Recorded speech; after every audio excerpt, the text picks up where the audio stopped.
Assalamualaikum warahmatullahi wabarakatuh. Hai, come back to my channel. Terima kasih udah klik video aku yang kedua ini.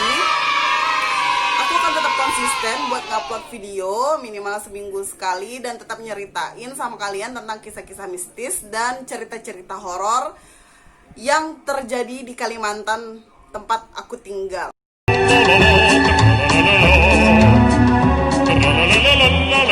Jadi nih ya, di Kalimantan Selatan ini ada terkenal sebuah kota gaib yang bernama Kota Saranjana.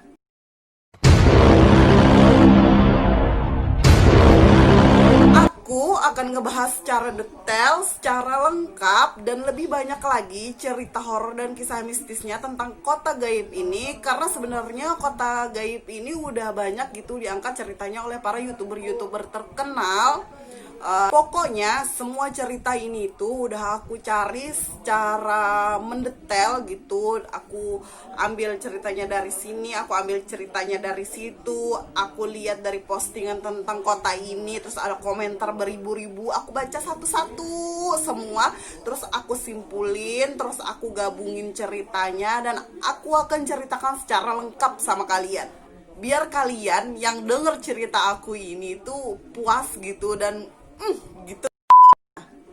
Jadi kota Saranjana ini tuh terletaknya di Kota Baru. Nah, kalian kawal-kawalku yang satu daerah, satu Kalimantan sama aku, kalian pasti tahu sama Kota Baru ya kan. Kota Saranjana ini diisukan terletaknya di desa Oka-Oka di Kepulauan Halimun di Pulau Laut. Ada fakta menariknya nih Wal tentang Kota Saranjana ini. Jadi nih ya, Kota Saranjana ini kalau kita periksa di peta administrasi Kota Baru yang sekarang ini, Kota Saranjana itu tuh nggak ada Wal. Maksudnya nggak terdata gitu di dalam peta. Tapi selidik punya selidik, ternyata pada tahun 1845 ada seorang naturalis dari Jerman yang bernama Salomon Muller itu ngebuat peta yang ada nama Saranjananya. Dan gak cuma Salomon Muller ini aja, seorang berkebangsaan Belanda bernama Peter Johannes juga pernah menuliskan dalam bukunya tentang Tanjung Saranjana ini Wal. Judul bukunya adalah Omae wa mou shindeiru. Nani? Jadi nih Wal ya, menurut cerita orang-orang di Kota Baru itu bahwa Kota Saranjana ini tuh dihuni oleh jin-jin muslim. Tapi ada juga yang mengatakan bahwa itu dihuni oleh manusia tapi yang udah gaib gitu, udah nggak bisa dilihat. Terus habis itu di dalam kota itu juga penduduknya perempuan dan laki-laki juga sama seperti kita. Cuman ciri-cirinya dia nggak punya belahan bibir, sama dia juga nggak punya tumit, kakinya rata gitu. Gimana ya? Gimana kaki rata Wal? Dan katanya kota ini tuh kaya Wal, dan bukan kota miskin gitu. Di sana tuh penduduknya kaya raya. Terus habis itu juga dia tuh kota maju yang banyak gedung-gedung tinggi, rumah-rumah yang mewah, mobil-mobil yang mahal. Pokoknya ini kota wah gitu deh. Pokoknya Raffi Ahmad sama Hotman Paris kalah lah. Terus habis itu penduduknya di sana juga cantik-cantik, ganteng-ganteng. Minta satu boleh yang ganteng. Tapi gaib. Mau kamu ganteng tapi gaib.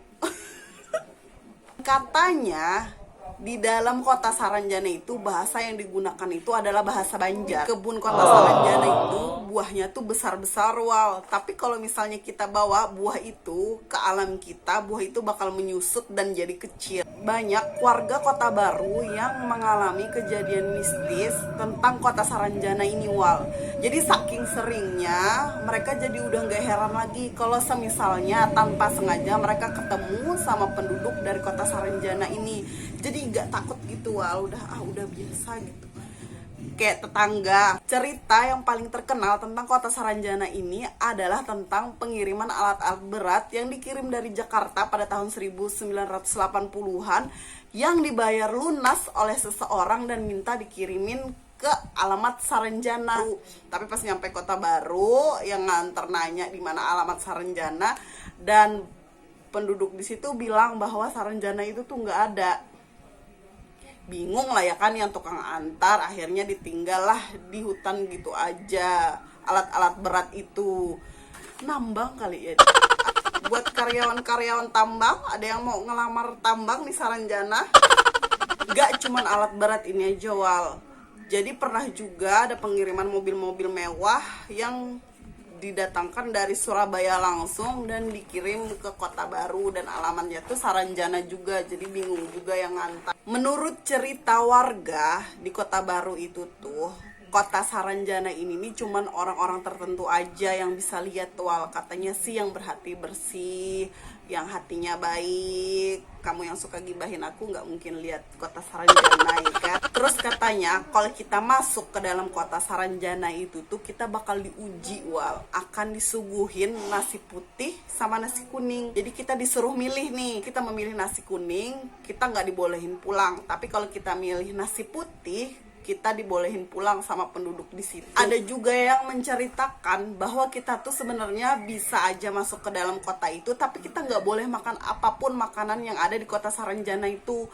Karena kalau misalnya kita makan makanan yang ada di sana, kita tidak akan bisa kembali lagi ke alam kita. Terus nih, saking mewahnya itu kota di dalam, kalau ada manusia yang masuk ke dalam situ, kita bakal diuji dengan harta yang ada di sana, Wal. Jadi kamu yang matre-matre nggak usah masuk ke dalam situ, termasuk aku. Jadi ada artikel yang menulis tentang seseorang yang bisa keluar masuk di Kota Saranjana ini, Wal. Namanya Pualeba. Dia tinggal di Desa Tanjung Lalak di Kota Baru. Pualeba ini bercerita bahwa dia sering dijemput oleh tokoh yang ada di Saranjana itu pakai mobil. Kalau nggak warna merah, katanya warna kuning. Mereka katanya sama makan nasi, minum kopi di sana, sama kayak kita di sini. Tapi nih, Wal, yang uniknya mereka kalau beli rokok itu di tempat kita. Maksudnya di alam kita. Baru dia bawa rokoknya ke alam dia. Ternyata penduduk Saranjana senang ngerokok juga ya. Dan kata Pak Pualeba, dia bercerita bahwa anak-anak di Kota Saranjana juga ada yang sekolah di dunia kita itu, di alam kita. Tapi Pak Pualeba ini juga bilang bahwa dia memang tidak pernah makan makanan yang ada di sana, karena kalau makan makanan yang di sana akan sulit pulang katanya. Pak Pualeba ini menawarkan kepada siapa saja yang mau ikut dia untuk jalan-jalan ke Kota Saranjana. Pak, boleh bawa mantap? Biar dia di sana aja tinggal, biar lenyap gitu, hilang. Jahat. Dan gak satu dua ya, Wal ya, warga Kota Baru yang kalau malam-malam itu ngedengar suara ramai. Ada suara keramaian kota, kayak suara mobil, suara musik. Kalian tahu nggak, ada band terkenal di Indonesia yang pernah mengalami kejadian mistis tentang Saranjana ini, Wal. Kalian inget kan sama bandnya Ada Band yang Doni ganteng itu loh, Wal. Dan mereka tuh bercerita bahwa mereka pernah konser di kota kecil di Kalimantan. Menurut laporan panitia, tiket yang terjual itu tuh cuma 8.000 aja, Wal. Tapi yang datang ternyata 14.000 orang. Di lapangan tempat mereka konser itu tuh cuma punya satu akses pintu masuk keluar. Waktu mereka udah selesai konser, terus mereka turun dari belakang panggung, pas dilihat ternyata penonton itu udah keluar semua, Wal. Kayaknya tuh secara logika nggak mungkin gitu orang yang lebih dari 10.000 itu bisa keluar dalam waktu 10 menit aja. Dan katanya nih ya, waktu konser itu tuh karena nyampur nih ya kan, ada manusia dari alam kita, juga ada dari penduduk Saranjana. Jadi penduduk Saranjana itu, Wal, mereka nonton konser tuh diem aja gitu, Wal. Jadi nggak kayak kita. Kalau kita nonton, kamu kalau nonton konser nggak paling nggak nyanyi ya kan, itu nggak, Wal. Mereka cuma diam ngeliat tanpa ekspresi, juga tanpa ngikut-ngikut nyanyi.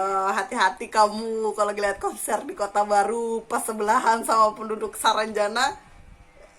lihat-lihat ya kan, kalau nggak ada ekspresi cuma diam aja matung. Nah, penduduk Saranjana tuh. Ari Lasso pun juga di Sukan juga pernah ngalamin ini, dan pengalamannya sama seperti kayak ada band. Dalam wawancara yang dilakukan oleh Gina Samsudin di channelnya, ada seorang wanita bernama Sela yang tinggal di Banjarbaru. Sela ini bercerita di dalam channelnya Gina Samsudin kalau dia ini nih dulunya pernah mengalami kejadian mistis waktu ada acara marching band di Kota Baru bersama teman-temannya sewaktu SMP. Jadi waktu mereka datang, perjalanan dari Banjarbaru ke Kota Baru, sampai di sana mereka tuh latihan gitu. Wah, memang ribut banget ya kalau latihan marching band, apalagi kan kalau udah kumpul sama teman-teman satu sekolah tuh banyak bercanda-bercandanya, ketawa-ketawanya. Hari pertama aja nih mereka malamnya udah ada yang ngetok pintu lah, nggak ada orangnya, ada yang ngeliat penampakan temennya, ada yang kesurupan sampai jalan pulang. Dan yang kesurupan itu tuh nggak cuma satu atau dua temennya, tapi banyak gitu dalam satu rombongan itu yang kesurupan dan diganggu sampai jalan pulang, bahkan diikutin sampai ke rumah. Jadi sebelum jalan pulang itu tuh mereka juga mampir dulu nih ke tempat orang pintar dan nanyain ada apa, kenapa rombongan ini nih kok jadi banyak yang kesurupan dan ngeliat penampakan gitu. Dan ternyata di dalam rombongan marching bandnya Sela itu mereka ada ngebawa gamelan yang asli dari kerajaan Banjar. Itulah penyebab jadi rombongan Sela ini nih banyak yang kesurupan dan ngeliat penampakan. Sampai ke rumah nih akhirnya mereka berobat lah ke tempat orang pintar yang ada di Martapura. Jadi Sela ini tuh melihat secara langsung waktu pengobatan salah satu manajer dia yang marching band itu, yang juga diikutin sampai ke rumah, itu diusap tekuknya dan ternyata ada darahnya. Bayangin ada darahnya, padahal nggak luka ya kan. Terus habis itu sama orang pintar itu tuh dimasukin tangan dia ke dalam baskom yang berisi air, dan air itu tuh nggak ada darah yang hasil dari tangannya orang itu tadi loh. Nggak ada, airnya bersih aja. Denied. Menurut warga Kota Baru, legendanya Kota Saranjana itu tuh sebenarnya dulu tuh bertetangga baik gitu sama alam manusia. Maksudnya mereka menampakkan diri aja. Kalau di alam manusia ada acara-acara, pagelaran-pagelaran, pesta-pesta, penduduk Saranjana ini tuh saling bantu-membantu gitu, suka minjem-minjemin piring, gelas, dan alat-alat lainnya. Tapi ya namanya manusia, bandel-bandel, macal-macal, suka minjem tapi nggak dikembalikan. Nah akhirnya penduduk Saranjana itu marah dan akhirnya menutup diri dari manusia, dan hanya orang-orang tertentu aja yang bisa ngelihat mereka dan kotanya. Dan ada satu channel di YouTube yang ngewawancarai gitu warga Kota Baru, dan mereka bilang memang sudah biasa bertemu hal yang seperti itu, apalagi kalau misalnya ada konser, pameran, pagelaran, atau ada pesta apapun. Mereka memang sering datang berkunjung ke situ juga. Kalau kamu jalan ke Kota Baru, jalan-jalan ke konser, nemu nggak ada belahannya, nggak ada tumitnya, kamu diam aja dan bilang, oh itu penduduk Saranjana gitu. Nggak sanggup aku. Dan ada juga legenda yang mengatakan bahwa Saranjana itu adalah jelmaan dari dua anak raja yang berantem gara-gara cinta. Jadi ceritanya dulu tuh ada dua anak raja, yang satunya pendiam dan tertutup, dan yang satunya ramah dan terbuka. Ternyata mereka berantem gara-gara masalah cinta, dan ayahnya si sang raja ini nih marah sama dua anaknya. Akhirnya mereka dikutuk gitu untuk berpisah. Nah yang jadi sekota Saranjana ini adalah anak raja yang pendiam dan tertutup itu tadi.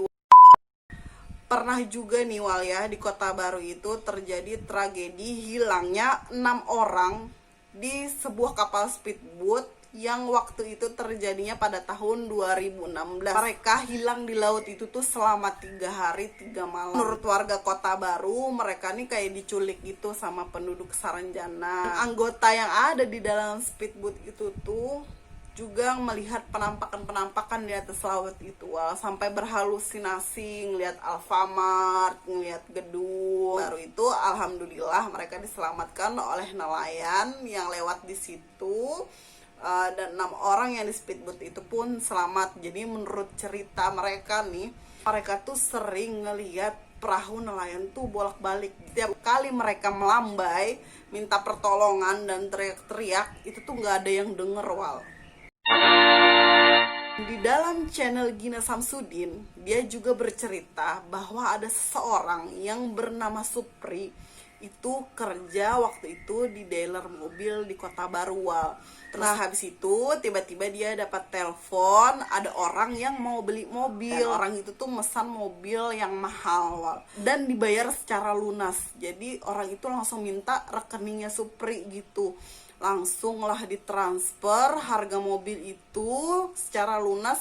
Dan orang itu tuh minta Supri untuk mengantarkan mobil itu di sebuah kebun. Wah, bingung ya kan si Supri, kenapa Pak nggak diantar ke alamatnya aja langsung? Enggak, kata bapak itu, kamu antar aja di sini nanti saya ambil, katanya gitu. Dan tempat perjanjian mereka buat ketemu itu tuh cuman sebuah kebun aja, Wal. Jadi datanglah Supri ke sana bawa mobilnya, dan ternyata benar ada seorang laki-laki yang menunggu di sana untuk ngambil mobil itu, Wal. Pas sudah ya kan transaksi, data-data sudah diisi, terus si Supri ini ngomong, Pak, gimana nanti BPKB-nya mau diantar atau mau diambil sendiri, kata Supri. Tapi bapak ini nih kayak nggak tertarik gitu sama BPKB mobil ini. Memang berapa hari prosesnya, kata bapak itu. Paling nggak seminggu sih Pak, kata si Supri. Oh iya nantilah katanya, kan gitu. Si Supri ini udah agak aneh nih, kok orang ini nggak tertarik ya sama BPKB mobilnya. Sudah selesai semua transaksi ya kan, sudah ngobrol. Si Supri ini masuklah ya kan ke dalam mobil. Jadi posisi mobilnya si bapak ini ada di belakang mobilnya si Supri. Pas Suprinya masuk ke dalam mobil, terus ngeliat lagi ke belakang, mobil itu hilang, Wal. Lenyap gitu aja. Jadi si Supri ini nih bingung loh, mana mobil tadi kok cepet banget hilangnya. Dia coba nanya di warung terdekat di sana. Dan si ibu warung ini nih ngedengar cerita Supri sih cuman iya aja. Terus cuman bilang, oh mungkin orang pemukiman yang di dekat situ, kata ibu itu. Seminggu kemudian BPKB-nya selesai nih, Wal. Terus mau diserahkan sama bapak yang kemarin beli mobil itu. Karena tidak tahu alamatnya yang jelas, dan menurut yang dia tanya sama ibu warung kemarin bahwa ada pemukiman di dekat situ, akhirnya Supri ini langsunglah datang ke kebun yang kemarin mereka bertransaksi itu, Wal. Sampai di sana dia nanya lagi sama ibu warung itu, pemukiman yang dekat sini tuh di mana jalannya, Bu, gitu. Dan ceritalah ibu itu bahwa mungkin yang beli mobil itu adalah penduduk Kota Saranjana ini, Wal. Supri ini pun juga udah coba menghubungi bapak ini, telepon nggak bisa, SMS juga nggak terkirim, pokoknya nggak bisa dihubungi deh, Wal. Pernah juga nih, Wal, ya, kurir JNT yang pernah dapat alamat Saranjana ini, Wal. Pemasangan TV kabel pun pernah juga, Wal, di sini. Yang dapat pemasangan TV kabel gitu, Wal, di daerah yang nggak ada penduduknya sebenarnya. Aku punya satu video yang harus kalian lihat dan kalian perhatikan, bahwa video ini nih seperti jadi bukti kalau Kota Saranjana itu tuh benar-benar ada, Wal. Cek it out. Muna pala kamar ti Ipa. Iya, dan ti Ipa. Mana Ipa? Itu mah dodo di situ na pala ti Ipa. Peta tawe nampak tiangku na naman ang sawa. Peta. Iya, ada di komen. Iya. Di komen.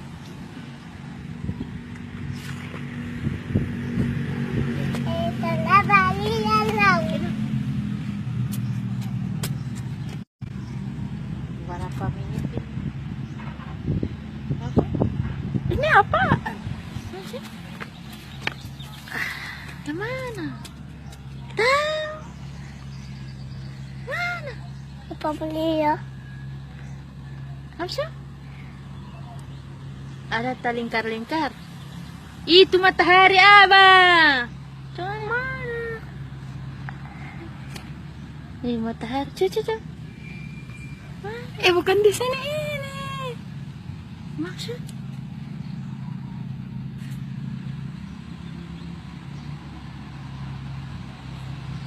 Ada ini.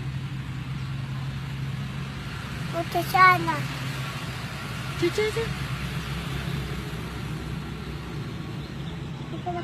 Kayak di mana begitu?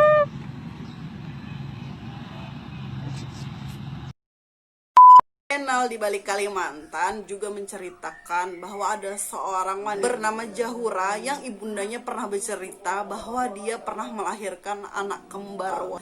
Jadi anak kembarnya itu laki-laki juga perempuan. Anak kembarnya yang laki-laki ini tuh setelah melahirkan tiba-tiba hilang wal. Nah, yang sisanya tinggal anak perempuan dia. Setelah beberapa bulan kemudian anak perempuannya ini meninggal wal.